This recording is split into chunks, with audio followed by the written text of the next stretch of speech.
a little earlier today. Let's see if I got her name here. I spoke with someone named Deanna and Thomas. I've documented with the federal government's Treasury Department a pattern of the Social Security Administration using a military waterboarding technique that designates employees who have names that identify dead people in my area to respond to phone calls when I make phone calls. This would be one of those phone calls where your name would be referencing a dead person who is being deprived civil liberties in Mississippi because of a claim that's not been processed by the Social Security Administration. I'm calling you because Deanna has caused a financial injury by placing my account into a uh, direct express without informing me that it would take 3 weeks for me to receive the direct express card. And I'd like to have that action reversed because of that financial injury. Okay. And let me take a look at your record there. Can I get your social? 587 316485. Thank you. And your first and last name? Zori Rush. Thank you, Zori. Yeah, you're welcome.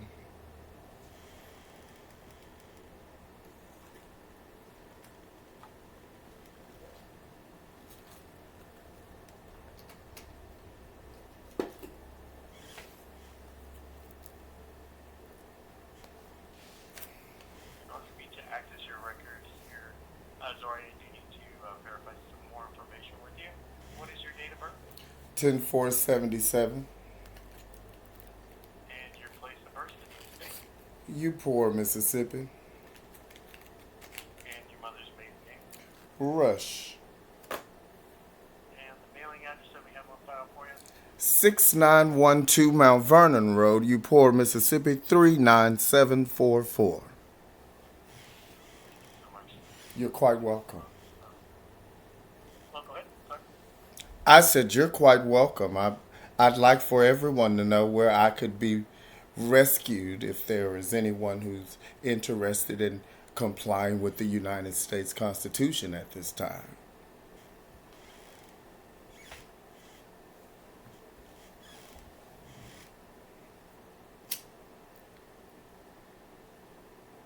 So you're stating, Zori, that you do not want the direct express um,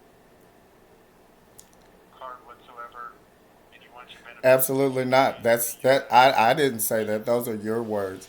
I said the end of. I called because I do want direct express, but the individual who transferred me to direct express did not inform me that it would be 3 weeks, which, as you know, would delay the processing of the payment that is expected on February the 3rd, which constitutes a financial injury under the laws of the United States. I don't know where you live, but here in the United States, if I'm due a payment on the 3rd and a procedure happens by the agency that's supposed to make the payment on the 3rd causes the a delay, that's called a financial injury. Now, do you have a bank account that we can add for us I to get do. you set into a bank account? I do. Okay. And let me pull up that here.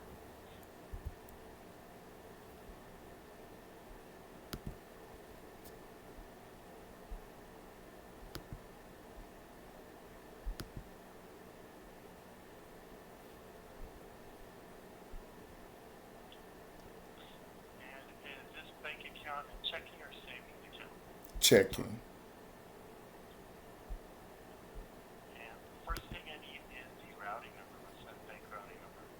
Can you tell me about the procedure that you're using right now, how this would impact the financial injury that I'm calling you about? Financial injury? I don't know if there's been an injury yet. Um, if the payment If was due on the third, then if this isn't corrected, there will be an injury. So I'm asking you, what procedure are you using now? Because the only procedure I need is one that would prevent the injury from occurring.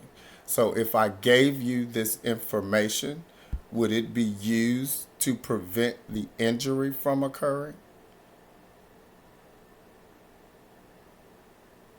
would it be used to prevent the injury from occurring on the third? If you're referring to that as an injury, Yes. um, now this would take effect not for the third benefit check though.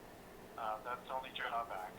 If we put in this bank account information change, because the way it's processed through Treasury, it's not going to be until your next benefit amount that it would take effect. So that being said, yeah, your February's benefit would still go to the Direct Express account. Now, if you now you said you didn't get the card, Nori, or do you have the Direct Hold on. Express card? So the February benefit would go to the expected benefit on February the 3rd would go into the Direct Express account, and those funds would be available once the Direct Express card was activated. That's correct. If you have the Direct Express card in your possession, all you have to do is activate it, and on the third, the money will be directly deposited in that account. As of today. Yes, So as of that's what I today, was seeing. That's as of today, any deposits from the dispersing office of the United States Treasury made on my behalf would go into the Direct Express account. that's correct. Now, with knowledge that I am on a limited budget. I don't know if you have privy to the information that shows that I am of a low income status and have issues that are on appeal with the Social Security Administration under critical payment processing criteria that meets the criteria for dire needs. So I was not given the option of an expedited process to receive the card due to the financial injury that could be caused by the delay in processing. Is there no expedited procedure available? For you to get a payment right away, No, not a payment, the card. you get the card right away. Um, because the card is, as far as issuing the card, that is directly through Direct Express, which is Comerica Bank. Have you spoken to Direct Express to see if they could expedite a card to you? Again, I only used the procedures that were available to me, and there are no procedures available to me to communicate with Direct Express. I have to call this number, your 800 number, to talk to you about it. At least that's all the public information that's available. I don't even know the name of the bank that you're using to make the transactions without actually calling you. So Direct Express is used by hundreds of thousands of folks that do get their benefits paid on those cards. Um, as far as their number, I can definitely give it to you. It is public knowledge out there. Um, It's I not can public compare it to. knowledge it's not public knowledge that would be required for use of a personal for personal use. The information isn't available on the Social Security Administration's advertisement. That's what I'm saying. You get a brochure that tells you how to enroll, but you have to do that through the Social Security Administration. So there is no procedure where you request expedited procedure directly with the merchant who's going to be doing the train. None of that information is available until we call you. And apparently there is a clause in the brochure that says that these are subject to change based on federal regulations. So there is nothing set in stone as to who you designated there.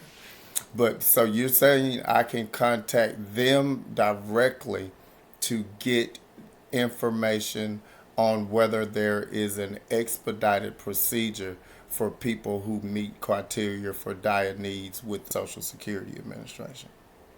Yes, to get you an expedited call. Okay, and how do I contact them? I have their phone number if you got a pen handy. Go ahead. It's 1-888 741 1115. 1-888-741-1115. All right. And who is that again? Now, that is Direct Express, which is also the bank name is Comerica Bank. Comerica Bank. Yes. I'd just like to note that Comerica sounds quite similar to Nakoma James Bank. All right. Now, it is going to ask you, the automated system is going to come online, it's going to ask you for the 16-digit card number. Of course, you don't have that. What you punch in is your social, or you can just wait on the line and we'll get to a representative. So if you don't want to punch anything into the automated story, you just hang on the line and it will transfer you to a representative. Okay? All right. Do you have their hours of operation?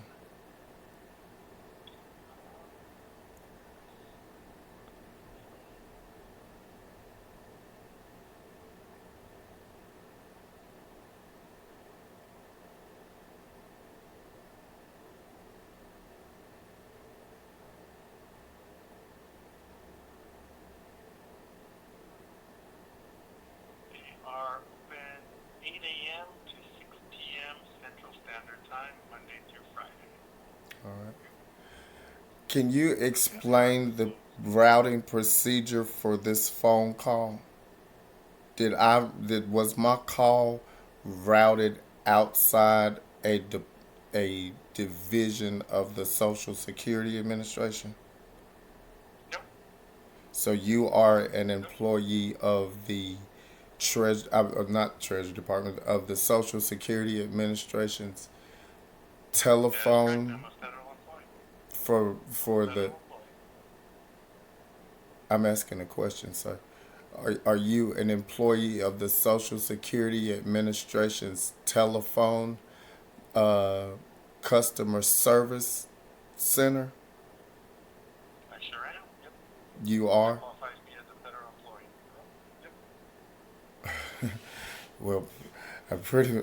I think I could walk out the door and blow in the air right now, and I'd contact somebody that's a federal employee. It's kind of the mark on our country's failure right now is that you can't find anyone that's not reliant on the federal government for breath right now. It's a despicable life. Anyway, the reason why I asked that question is because the prompting asked if I had any other issues, and I do now that this injury has been caused is that I don't have any updates on appeals that are being processed through my Social Security account using dire needs procedures, and the automated system doesn't provide it because it's a post entitlement issue. That's correct. Yeah, the automated system won't give updates on an appeal. Um, What level is your appeal at, sorry? Well, the Baltimore Payment Center has been handling it, and on July the 19th of 2021, I sent well, someone claimed at the field office and the teleservice center that they sent a message to that office for an update on an appeal of a claim under the False Claims Act and the Privacy Act. And I have not heard back from the Social Security Administration on those claims at all. Now, there are several other claims that have been filed and are going through procedures because those claims have not been processed, but those are claims that are on the errors causing conflicts with the computations, that the neglect processing those errors, I mean corrections, are causing computation errors. So you could probably look at my account and see appeals on every different level, but there is only one specific appeal that I'm asking about that should be at the administrative law judge level from November the 25th. I think 25th or 27th. I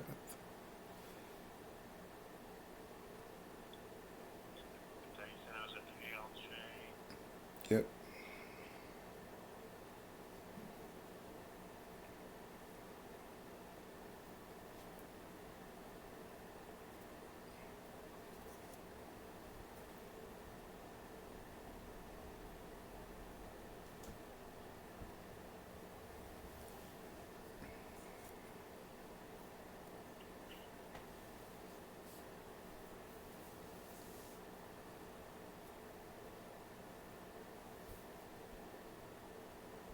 Let me check the date and make sure. Old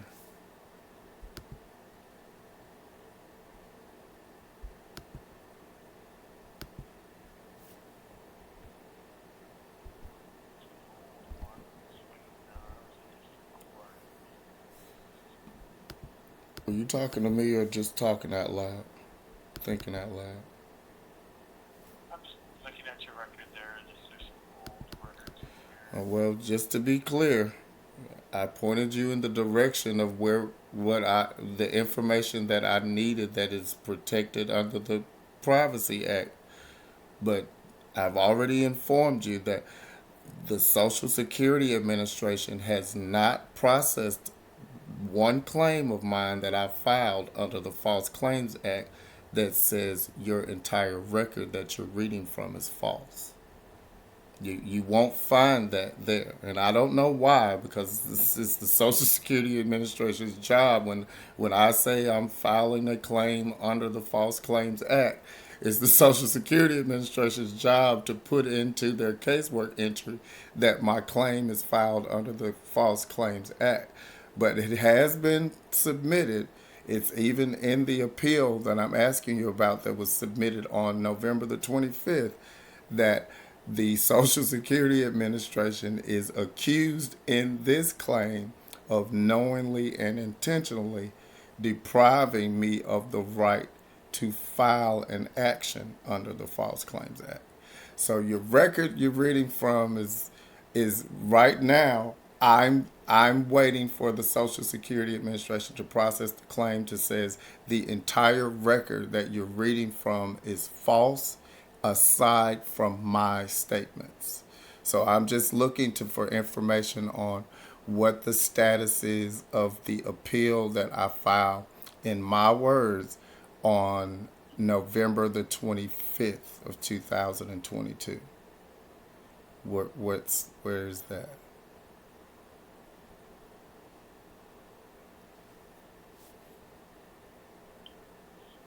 Didn't see that here. Fixed day. Seen that.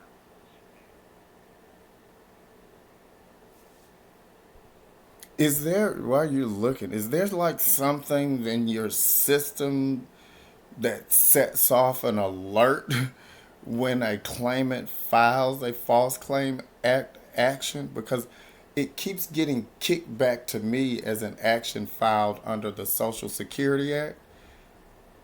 And I thought you had something built in your system that would allow you to select that this claim was filed under the False Claims Act and not the Social Security Act. No, we actually don't have like a systematic flag for that. Then why on earth did it? It's just logic to me that someone would say, if this guy keeps filing a false claim act action, but our records keep saying it's a Social Security Act question, there's a problem. But it just doesn't. It just doesn't seem to just ring into the head of any employee of the Social Security Administration that this guy is saying all our records are false. So where are we on that November 25th? You find it? I'm seeing your handwritten statement or typed out statement in that. Um, You see my statements? mhm. You do. That's so odd that you are able to see my the statements that I wrote at 5:36 on November the 25th, 2022. Yeah, that was scanned in. Once it's received by us at Social Security, they do scan that in so we can, view it. And that's what I was looking at, that document. Do you so you can see it says the plain error directly caused by servicing field office. You can see that the reason for the appeal. Read it to me. I don't believe you. Read it to me.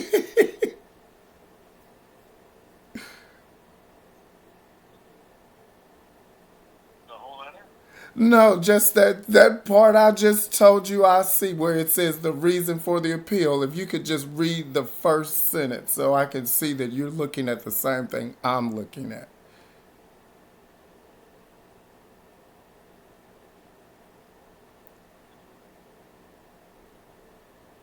This is the one you're talking about. This mentions the branch chief, Mary Hunter.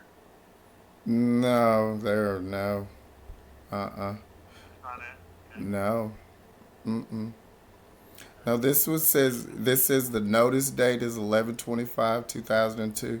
Since they're all false claims act actions, I mean it's pretty much just redundancy for me to file the appeal because I'm just basically waiting on someone to file the action that I file.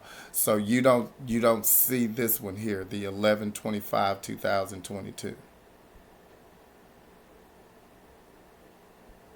because it doesn't say anything about a Mary Hunter.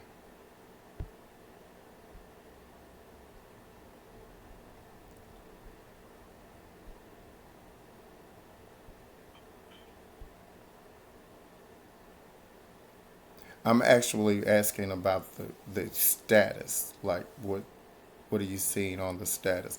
Because I've never had an employee tell me at the teleservice center that they could actually read what I wrote. They say they can only read what's being written by the field office.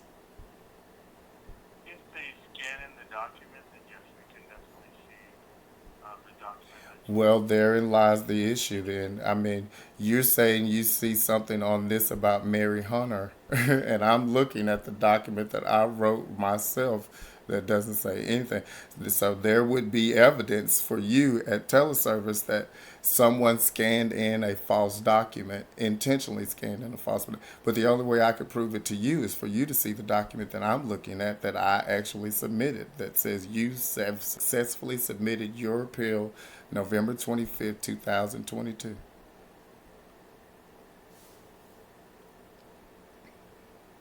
This one was, let's see, what was the period, the date of the notice was, let's see, this was scanned in on the 5th of this month. Yeah, I'm not looking into that. You're not looking at that one? Okay. No, no. I mean, this one is the only one that's active right now. This 11/25/2022. All the rest of them are pretty much like the thing that's going on with the card. They are just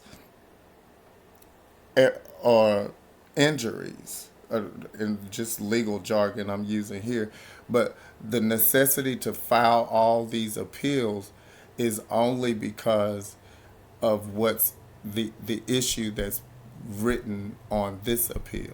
Okay, so this one was about the COLA, the Uh, RFP. I want you to tell me what you see it's about. I don't want to tell you. I want you to find. I want you to find what the field office is putting in about this bill. I know what it says, but I'm just trying to find out the status of it. That's all I want to know, what the status of it is. But if you do find what's being claimed I wrote, I would really appreciate it if you read what you found. Sure. Benefits after COLA is a plain error directly caused by servicing FO malicious neglect. Processing mandate notices for information review and determination, and reversible on reconsideration disregarding fraudulent casework entries maintained on beneficiary claimant's record. That sound about right?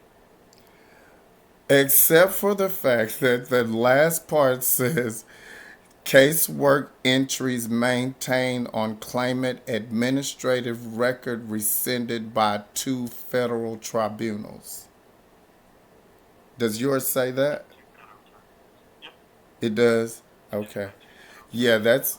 that's the one. So you actually have at Teleservice Center a document that you can read yourself where a claimant has accused an entire field office of transmitting fraudulent casework entries, and you still have that as a live record that's not being disputed. Like it's just, is that normal for you to have that, for everyone to be able to see that the claimant is accusing us of having false casework entries, but we are going to continue to process them?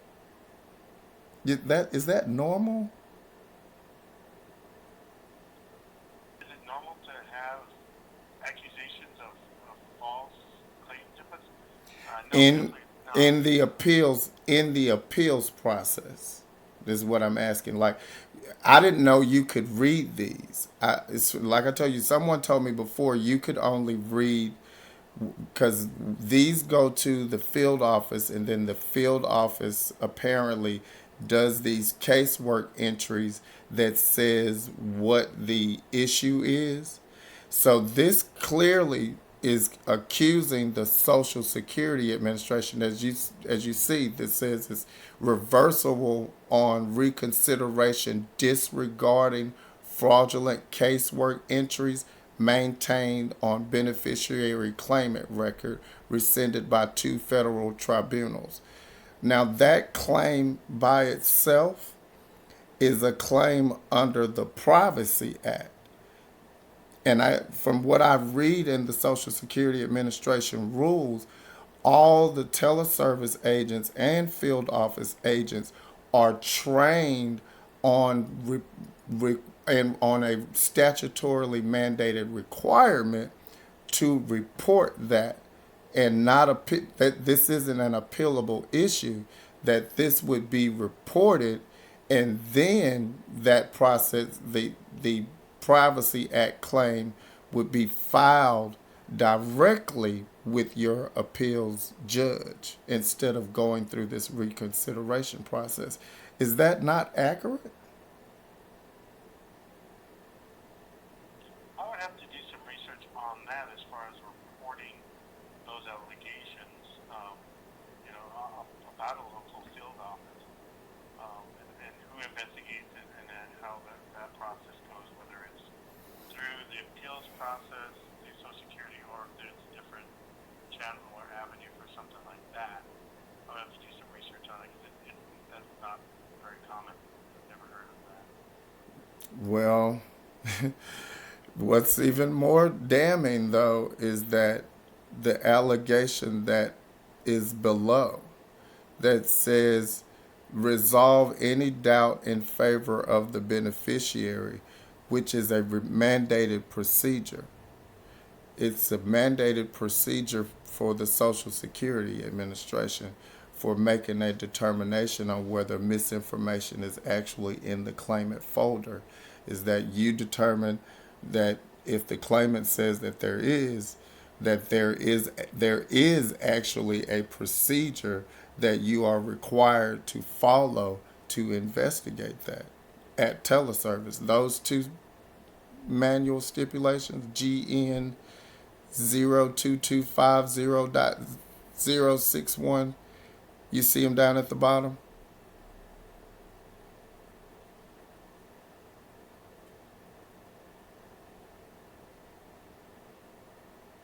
Not seeing that referenced in that in the It's in the document. same section that you were reading, where you were reading from reason for appeal. Down at the last statement of that section, it lists two program operation manual section rules that actually say what the requirements are at teleservice, the field office, and the processing center when a claimant says this to you, whether it be in writing or over the phone. There is a procedure, and according to what's written in these procedures, it's a procedure that all of the Social Security Administration employees are trained on as a privacy under for the Privacy Act protections. Do you get Privacy Act protection training? You do? Well, that's what these are. These two aren't the procedures aren't familiar to you? As far as reporting any type of activity like that would be deemed as fraudulent or anything like for whether it's an FO or a claims representative, yes, there is a process for that. There's a report that we can fill out and we can do. Okay, well, I'm waiting for that though. So why are we still going through these appeals if this process has not been complete? Do you have any evidence that shows that that process has taken place? The process of us investigating that Yes, I mean the misinformation from an official source there's been and a misinformation. fraud report reported. I can see that. No, I reported, made a report, a personal report. I'm talking about the internal procedures of the Social Security Administration. I followed all the procedures for mine, and I've actually provided a detailed copy of my Office of Inspector General report to your Office of General Counsel to effectuate a the false claim action I filed, and I just haven't heard back from them about effectuating the claims folder. But As all far I'm as asking now though is, do you have? Can you see in the record where I mean you see that I've clearly made a claim under the Privacy Act that the field office is transmitting false records. But do you see anywhere where the Social Security Administration has gone through the procedures that you have been trained for to know out to use for your internal system, these where it says here this misinformation from an official source and misinformation applications or any of the other procedures that are internal that you were trained to go to use when a claimant alleges that an employee is transmitting false records? yes, we do have the procedure, and that is that.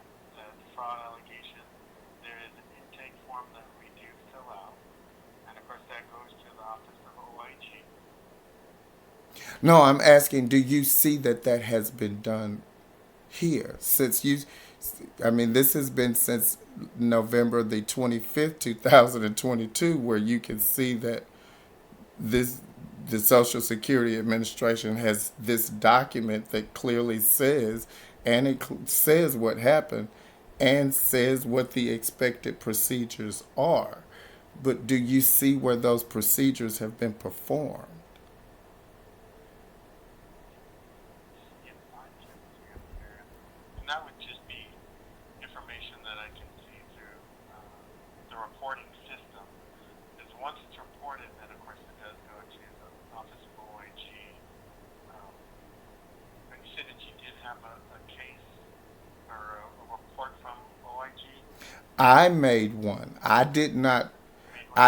I made one personally, but I also provided that report to the Social Security Administration because that's what the program manual advises the claimant to do is provide all evidence to assist in the investigation to the person that you're talking to, whether it be the teleservice processing center or the field office, provide all the evidence. So I did that. I provided the Office of Inspector General report that I filed and all the evidence that was submitted with that report. I filed that with the Social Security Administration's Baltimore Processing Center. So the information that shows that evidence that shows that that record has been alleged as false is there. I'm just asking, do you see any procedure where you know that your trained procedure to follow when that happens? Do you see that any employee has followed the trained procedure? Well, let me see if they did report that here.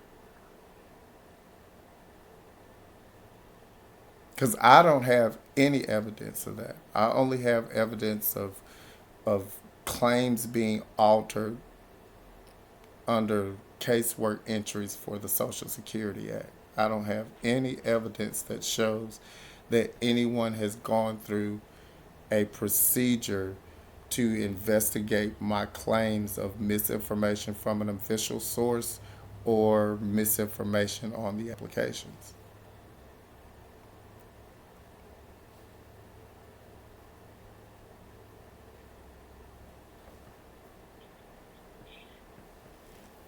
I'm not seeing any fraud reports.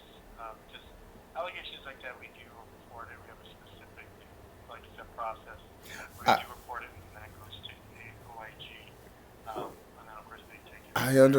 I'm understand. not I seeing understand. And now it's getting late any for of those both of us, and I cases. know it's the end of your day, and I don't want to keep you. So, what do we do? Because I'm still waiting to find out what the status is of this appeal.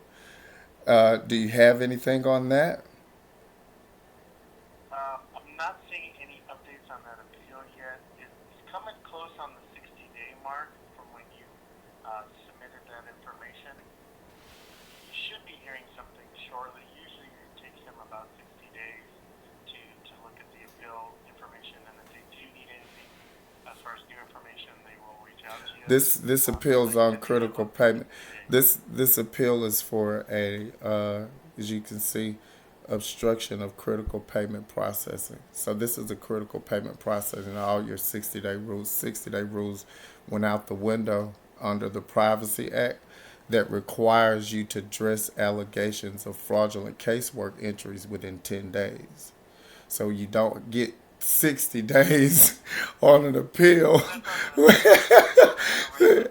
I It's on understand what you're the saying. I privacy understand what you're saying that procedure. that's what the procedure is, but that's not what's allowed when the argument is that you violated the Privacy Act.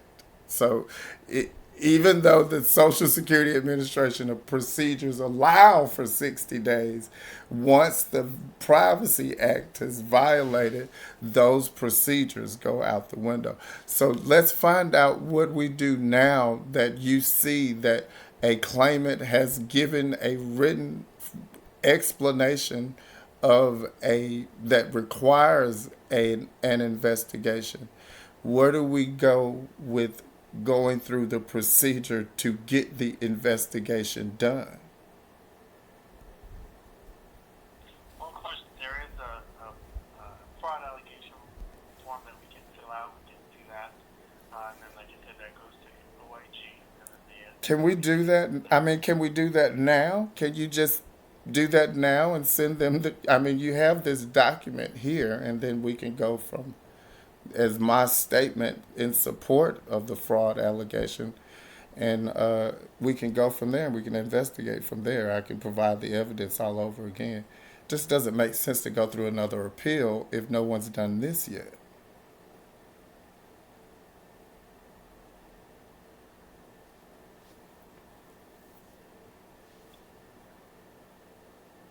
just pulling up that form.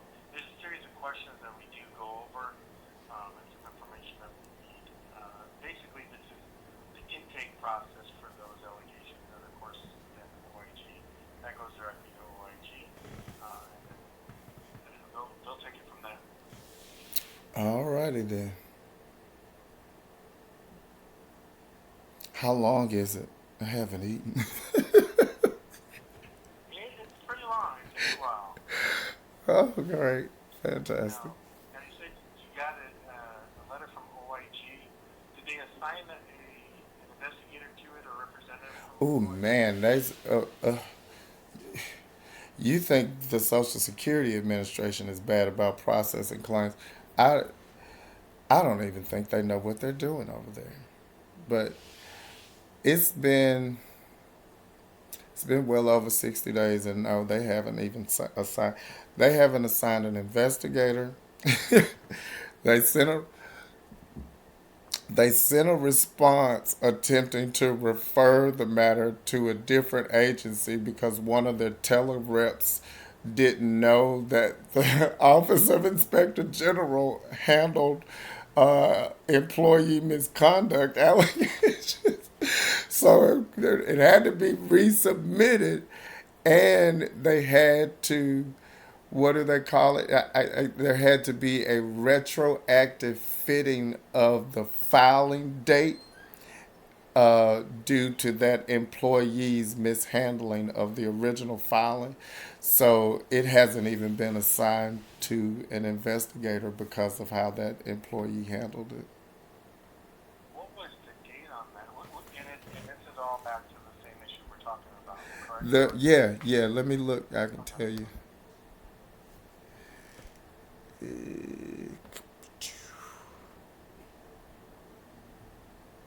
God, you gonna make my head hurt, and I'm gonna not like you.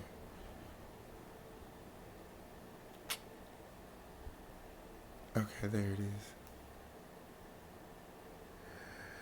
Woo, have mercy, Jesus.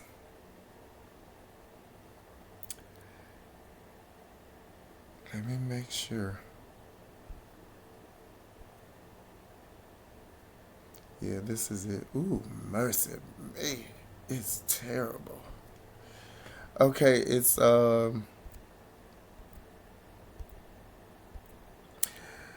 August 30th, 2022.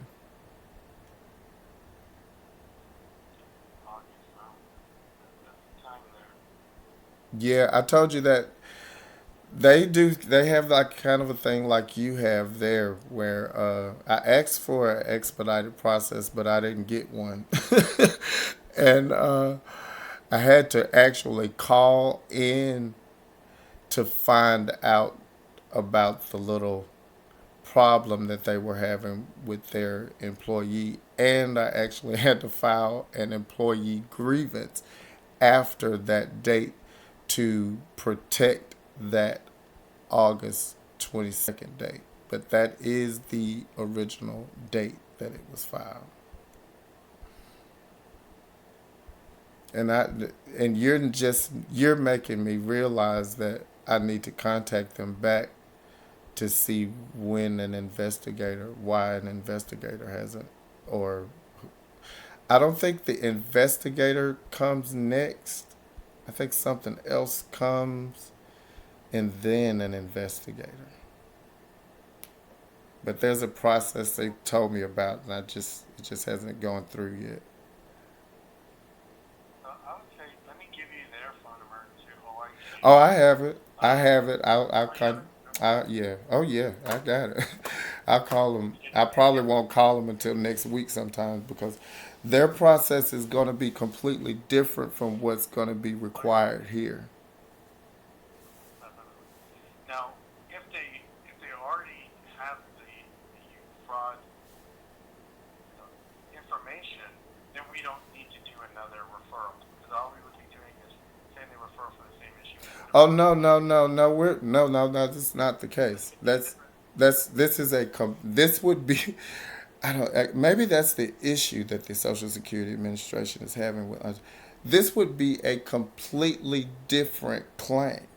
This would be the Social Security Administration's claim. And that's what the procedure is that you have to follow to protect my privacy rights with the claim that I filed. You can't you in other words, in other words, you cannot use the claim that I filed with the Office of Inspector General to say that the on behalf of the Social Security Administration. That's my claim. Social Security Administration has to make its own separate claim. And my claim may be different because my allegations under the um, under the what do you call them, employee grievance procedures may fall under their jurisdiction, whereas your internal procedures require you to do something entirely different. But are you are you instructed to advise me of that? Because I don't see that in the procedure. I just see the procedure that you're supposed to go through, and I don't. I know that it says that it says you're supposed to go through this application thing that you're supposed to do, and advise me to contact the Office of Inspector General. Not to what you just said isn't in here. Well, you can always contact the Office of Inspector General.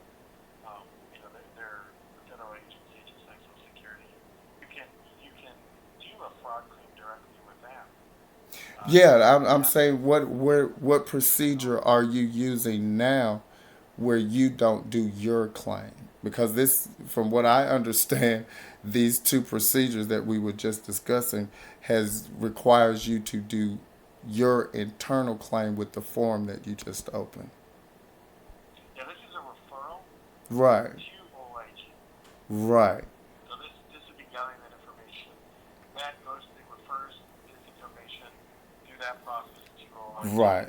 and then they run their process. That's the process that's necessary. That is the process that's necessary, not me contacting them again. Yeah, but if you already have a claim open with I them, don't understand why it you makes it a keep bit saying more. that because I never said that I have an open claim. I said I contacted them. The only way a claim opens is after a procedure that they use to open a claim. I believe it issues a claim number or all all sorts of information. Let me just ask you this because I don't want to waste any time with the experience I've had thus far. Are you refusing to complete the form? Yeah, Okay, well exactly. let's just do that then.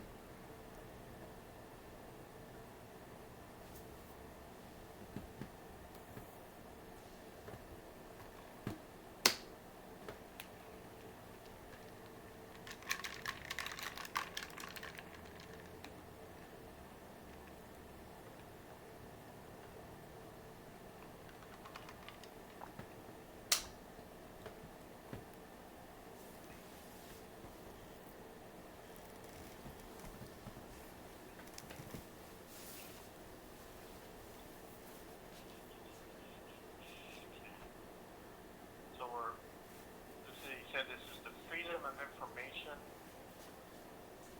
Act. That's what we're doing this False fraud Claims report. Act and Privacy Act, not Freedom of Information. False Claims Act and the Privacy Act. That was perpetrated by an SSA employee. The well, as it reads in the statement in the appeal, the servicing field office. Okay. So,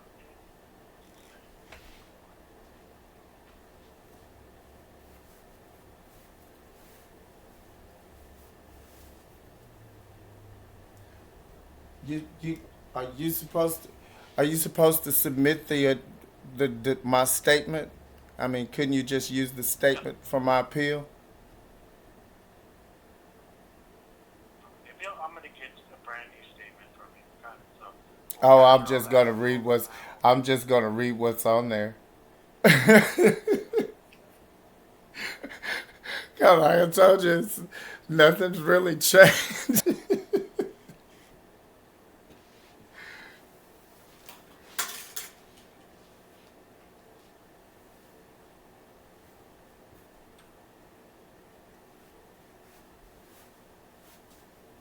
And do you remember around what date you became aware of this? Can you say that again? Do you have a date around when you became aware of this occurring? What specific you? I guess.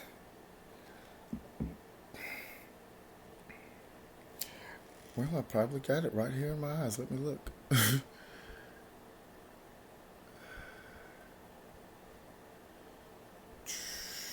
I'll have an exact date if you're just a little patient with me.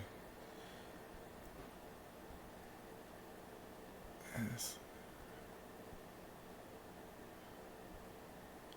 And if I put my glasses on, I wouldn't be getting mad at you about my headache right about now.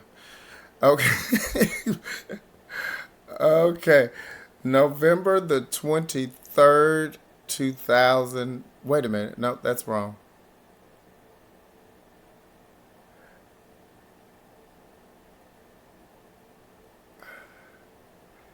Okay. March. Oh, no, that's not right either. Oh. November 23rd, 2020. It looks like. No, that's wrong. Here it is. Now I got it. Same day. March 28th and March 23rd. Looks like March 23rd, 2021. March 23rd.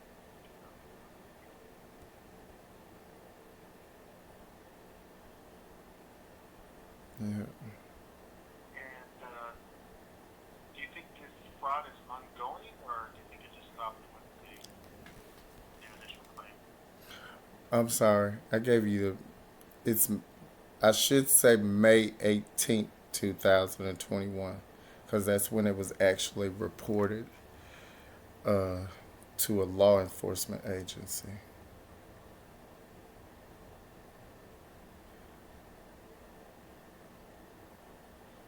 And do you think that the fraud is still ongoing, or did it just Oh, end I at? well, it is. I know that it's still ongoing because it required me to file the appeal. That's why it was required to file the appeal. Do you have a name or any identifying information on the suspect? Yeah, Is there any? James Christopher Blackwell. You can John. I tell you, There are in two different locations, and apparently working with one another from two different locations. One is John Jackson, located in Starkville, Mississippi, and the other is Wait a minute, I got that wrong. James Christopher Blackwell, located in Starkville, Mississippi, and John Jackson, located in Columbus, Mississippi. So I'm sorry, there's already so you said James Christopher Blackwell, located where again? What was the Starkville, Mississippi, Starkville?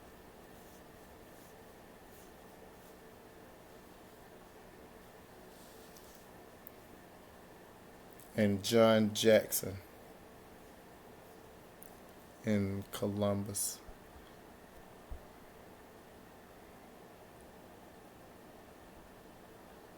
Did I tell you May 20th was the date? What date did I give you? I have to go back here and still getting this information here. Sorry, just bear with me. Okay. Criminal affidavit. Criminal affidavit. It's May 20th.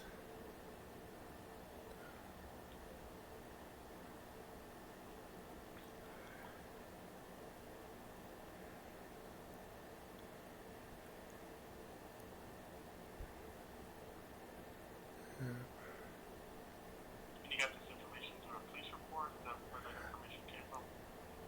What? You the one that the information that I'm giving to you? Yeah, the name is not. It's just procedural history notes that I keep record of to try to keep track of, keep my own personal records. Mississippi's got a crazy statute that requires everybody to keep up with their own personal property. No government agency is going to keep up. So hey, when there's an injury to my property, I have to document it. So sometimes I file police reports, even if it is involving a government agency, because I have to research and find what crime has been committed. And uh, there are police reports that are filed with those state agencies for not for reports of fraud though. They're not reports of fraud. They these the reports against Mr. Blackwell and Mr. Jackson filed with the police on the same date that I gave you, which should have been, I think, May 20th, are under Mississippi Code 97-7-10 for neglect to make the corrections once they received my written request. This was something that happened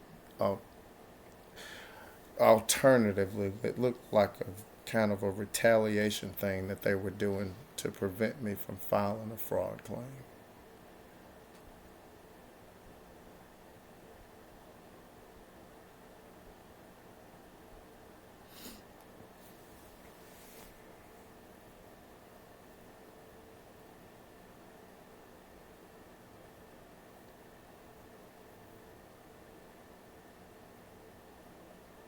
Where are you located, if you don't mind? You in California? No, I'm in the GSE in Albuquerque. Oh,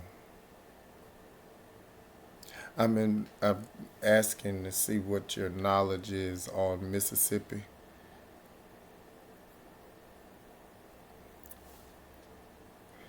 Because this this may sound odd that that some government employees would be involved in this level of criminal activity, unless you're in Mississippi.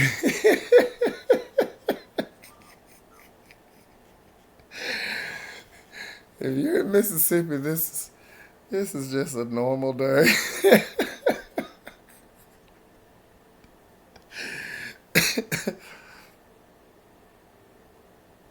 Yeah, I'm scanning this information. Sorry. Can you commit? You said is that it? You said that's it? Oh no, I'm scanning this information and taking Oh, it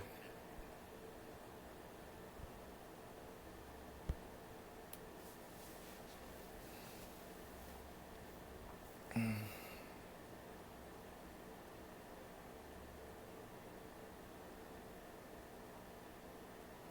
now do will I receive a notice that you filed this?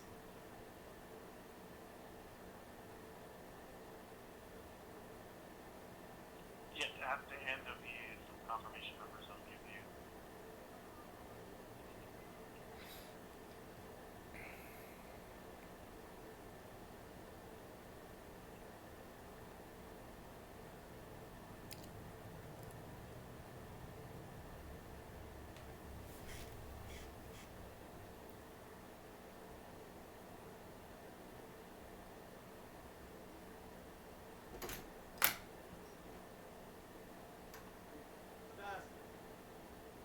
Zord. Zord. I have a bit of a domestic violence issue. It's passive, but it's still domestic violence. And it's rearing its ugly head while we're talking.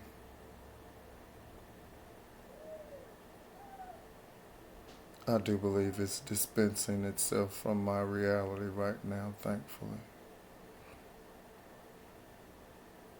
And what's the best phone number for you, Zori?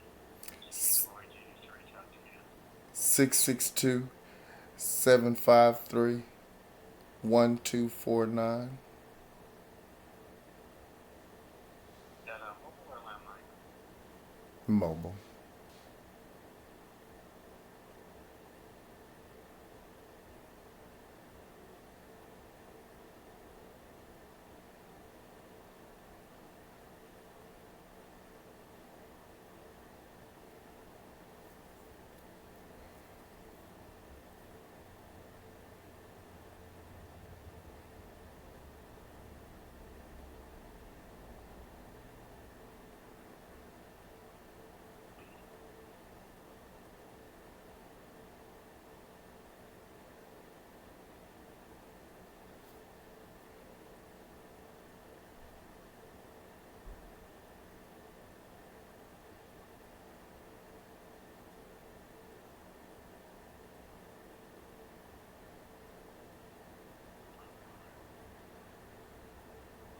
Just want to capture some of the allegations. What are the allegations you want me to capture on this, Zori? All right. So fraud perpetrated by the local law That firm. they, False claim, rank false claim. the servicing field office has maliciously neglect servicing field office willful neglected processing mandated notices for misinformation and disregarded claimant So fraudulent servicing field case office work fee. entry claims. I want to make sure I capture all this, Zori. Servicing field office willfully neglected.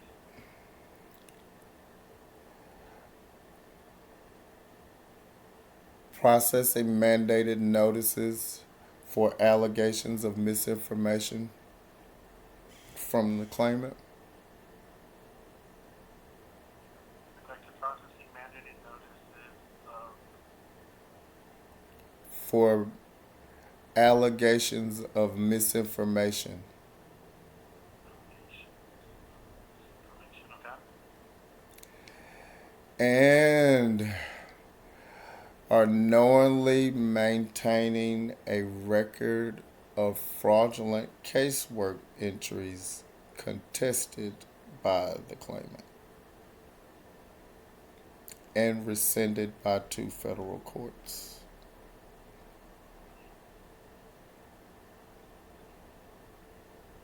And knowingly maintain a record of false casework entries contested by the contestant. By the claimant Yeah. Start claimant. and rescinded by two federal courts.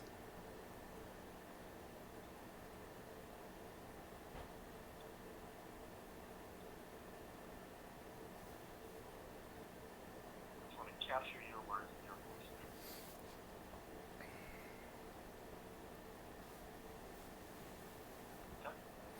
Okay. Okay, I heard you say you wanted to capture it in my voice, but I'm not hearing you read me back what you got. Sure. That's exactly what I was just going to do for you. Okay. Okay.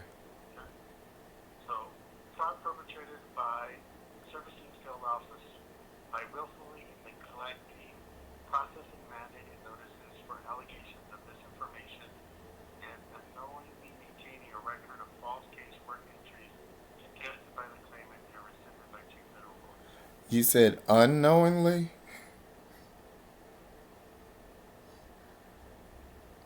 It sounded like you said unknowingly. Knowing we got it right now. Oh. Knowingly maintain a record of false casework entries. Okay, yeah, exactly. If you might want to include uh, the procedures that were neglected, I would include this to see the neglected procedures in Social Security Administration prompts GN 0225.0.061 and GN 00204.008. That way they can see that those were the procedures that were supposed to be followed that were not followed. What was that GN reference again so I can note it? The first one is 02250.061.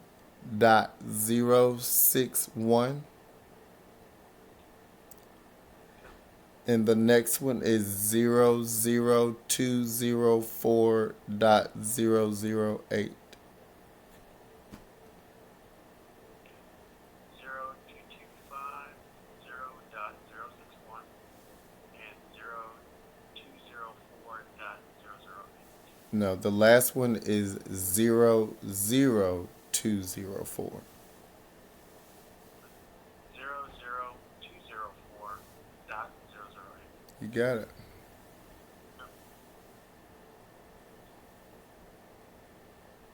Now, according to this, uh, I'm supposed to go through a procedure with the Social Security Administration where someone is supposed to contact me back about correcting the misinformation that to initiate the investigation to determine whether or not my allegations are true. So how does that work? Well, since this is, you're reporting allegations of an SSA officer and an SSA employee, that is handled by OIG.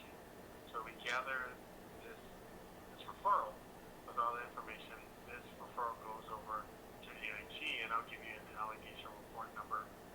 So any evidence that you want to submit to OIG, you'll use that allegation number to submit that evidence, and that goes to OIG, and then they, of course, will take it from there. So it's out of SSA's hands at that point. It's up to OIG to investigate that local office and those two individuals. So this report that you're filing isn't a part of this procedure for documentation development and who makes the determination on how to remove the information. No. So how do we do that? This procedure here is this doesn't this the other one says that about the Office of Inspector General that's how that's going to be processed, but this also is an internal procedure at this GN 00204.008 is an internal procedure of the Social Security Administration that does not require involvement for the Office of Inspector General, that mandates that the Social Security Administration respond within 10 days of acknowledging my request for the corrections to the misinformation. So you would still be in violation of the Privacy Act if you didn't, if you just took the information and then kept the misinformation in the record. So the Social Security Administration has this procedure to prevent it from being in violation of the Privacy Act, that GN 00204.008. So how do I get that procedure done? So we'll take a look at that. Let's go ahead and finish out Okay. these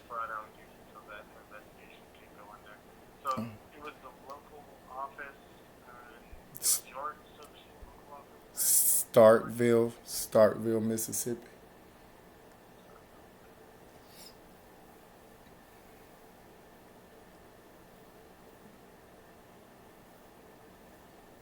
They sent me into enemy territory. I went to the rival school of the. I went to their college town, and I went to their college's rival school.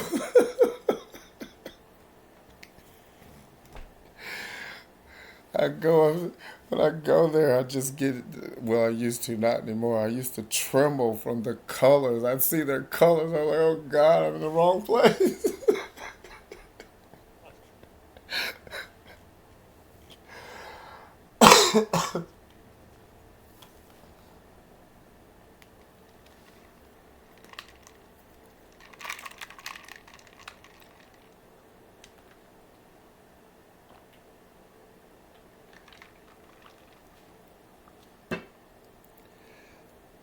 So this number, you called it a what is it? Did you ever get the supervisor's name of those two individuals at the local office? The ones that I gave you earlier, John. Wait a minute, James Blackwell. He's the It's a supervisor. it's a it's a it's quite an obvious play on my affinity for Jesus Christ, but his name is James Christopher Blackwell, and he's the manager, the field office manager. There's also a Miss Johnson, though, who's the operations supervisor, who was made aware, but she didn't go through this process. She when she found out that the allegation was against Mr. Blackwell, she attempted to initiate a call for Mr. Blackwell to investigate himself. What date was she made aware of that? I have to look. Let me look and see.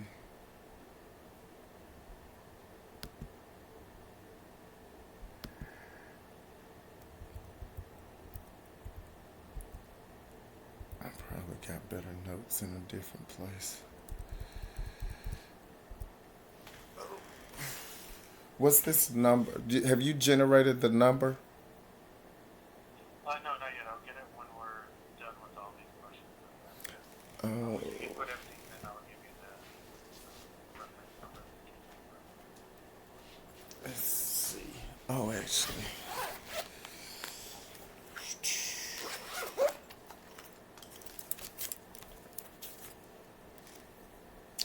3/8/2022, March 8th, 2022.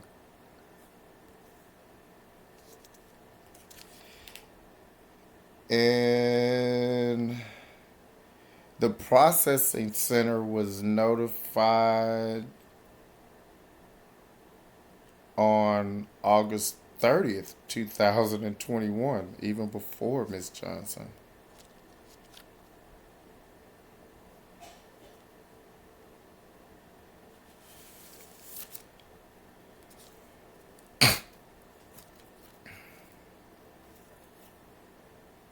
If you need some additional information, I got a tracking number of written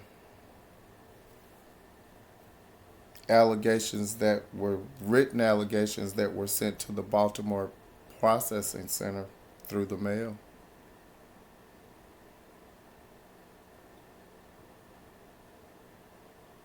Okay, thank you there. Capturing Mrs. Johnson, operations supervisor was made aware. Jason Christopher, not Jason, what was this first name again? James. James Christopher Blackwell.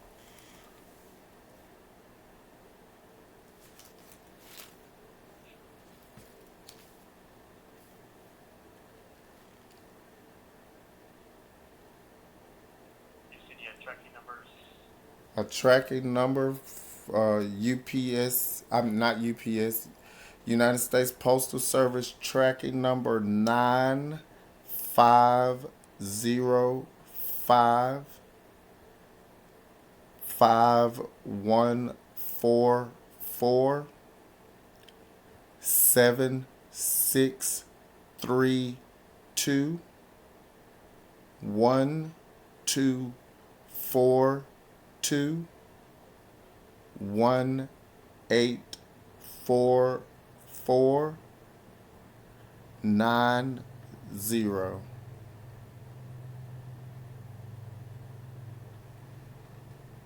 That's tracking number for a letter that was sent to The Baltimore Baltimore. Processing Center advising that an employee transmitted false records.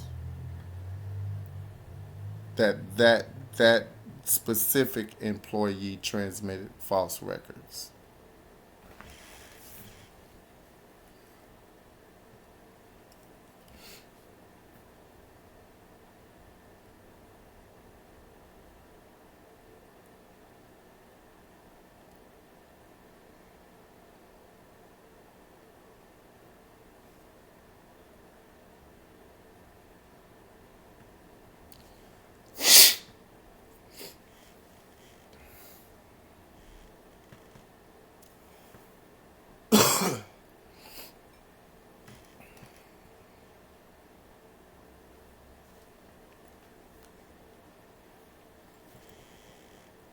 So May 18th, right? May 18th, 2021. That was the date that we were talking about. The Wait, when I became aware that the May 18th. Yeah, did I say May 18th? Because I thought I said May 20th is when I became aware. I think it happened on May 19th, May 18th or 19th, but I became actually, I mean, I had suspicions, but according to my records here, when I actually had evidence and proof was actually on May the 20th. okay, so notate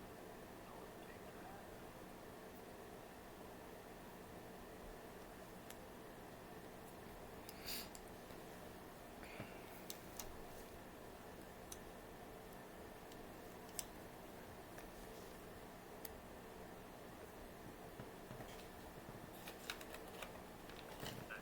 So I do have this fraud allegation claim number for you. Okay.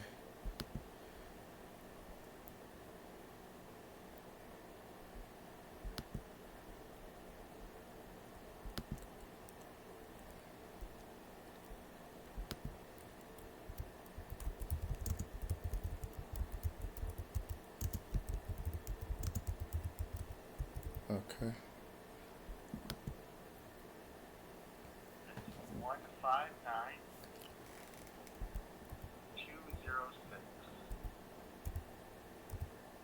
I have 159206.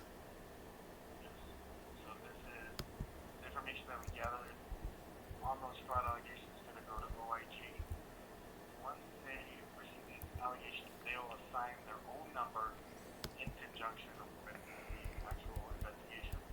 Um, when they do that, I'm not too sure that that's up to OIG. I did get your phone number and address from what we have on file. I can verify the phone number with it. If they have any questions, they definitely will reach out to you. Normally they'll send you a letter, so like I mentioned, or letting you know that it's been received and who it's been assigned to, and then of course their contact information on the person that will be investigating. Okay. Okay. When do I get to see the claim that you filed? When will you get to see it? As far as Yes. like on your record? Hmm. Or Hmm. I'm I'm not sure. You're throwing me by not understanding my question. This claim number that you just filed contains information that you entered into a system to make the claim. Um, I'm assuming it's on my behalf or on the Social Security Administration's behalf under my name. I'm not sure how that's working, but I'm almost certain that that would, because it is related to my personal property under the Social Security Administration's jurisdiction, that I should be able to have access to it. And I thought that all Social Security Administration's actions required a notice to the claimant. Like when you did that, I thought you were required to send me a notice saying, hey, I did this and this is what I did. As far as a letter, uh, like I Not a said, this is letter, a not a referral. letter, not a letter, not a letter, a A letter, notice. so A notice that says the very good. Social Security Administration has taken this action. You're not Oh, yes, required to do very that good. under the Privacy Act to say we've taken this action. Yeah. Well, I just informed you that we did take this action of processing this allegation referral to OIG. No, I'm asking you under the under the Privacy Act, when you take that action, are you not required to send a written notice?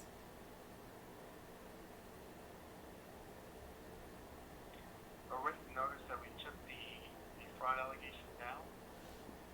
The What was the the part? action that you just reported to the this claims number 159206, you are not required to send a written notice to me about that. Well, this is just a referral to OIG. I That don't. was I just a mean, I reference. understand. I know. I clearly understand what it is. All I'm asking. Now, what I'm saying, Dory, is that OIG is going to send you all that detailed information that they captured once they receive it. They'll send you all that information, and of course, then you'll get the actual signed and Are approved you saying? regulation. Are you saying that the Office of Inspector General is not independent from the Social Security Administration? They are one and the same. Well, if we're speaking of the federal agency, they're not technically part of Social Security. They're the investigating body for all federal agencies. The Office of Inspector Generals has a section. Uh, that's neither here nor there. I just want to clarify that it is a separate agency. I'm not asking about what the other agency is going to do. I'm asking, is the Social Security Administration required to send me a notice about what you just did? I know the Office of Inspector General is going to send one. I'm asking about the Social Security Administration sending one. No, we usually don't send a letter on these referrals because this I'm is not just asking about a a letter, referral. sir. The Social Security Administration calls letters and notices different things.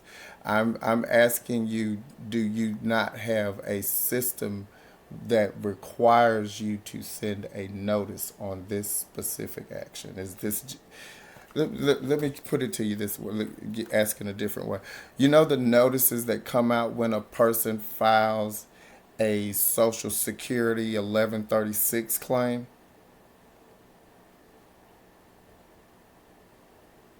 You know, he says you filed a claim under 1136. It's at this level of appeal. This is going to happen. Like all the stuff that you're saying to me over the phone, you're not required to, like, I, this is the fraud allegation number. These are the statements that I wrote into the fraud allegation. This is the date that we sent it. Like, you're not required to send me that. No, because it's a referral. We're referring this information to But it OIG. is a it but it is a part of my claimant record, correct? That's correct. Okay, It should be referred. how can I get a copy of my entire claimant record that would include that. That would include, as far as like a fraud report. What you just did, what that the Social Security Administration that says that you took, what you just did. I mean, like I said, if it's a part of my claims